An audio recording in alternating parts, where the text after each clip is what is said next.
Í þessu dæmi og að sýna fram á að x og y séu jafn stór, sanna það.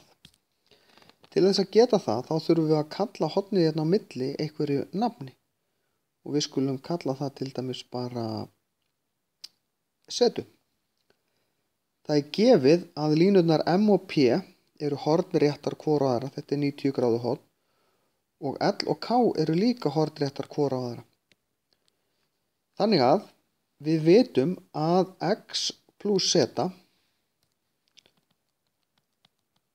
eru 90 gráður og við vitum að y plus z eru líka 90 gráður.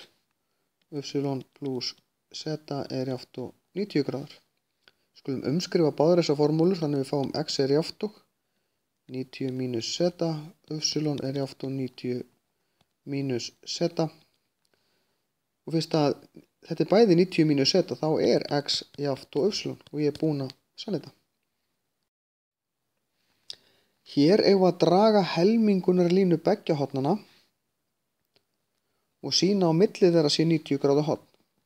Ég ætla að teikna þessa mynd aftur með helmingunarlínunum og ég ætla að kalla þessi horn V, þau eiga að vera jafn stór, og þessi U og U. Ég hef alveg geta notið x og y, skiptir engu máli. Því ég veit að öll fjögur hornin, sem sagt V plus U plus U er jafnt og 180 gráður, sem þýðir að 2V plus 2U er jafnt og 180, tek 2 út fyrir sviga, því þá get ég deilt með tveimur.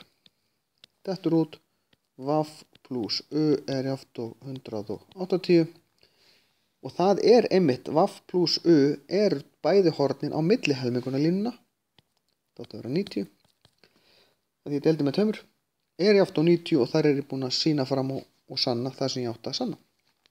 Þá er svo lokið.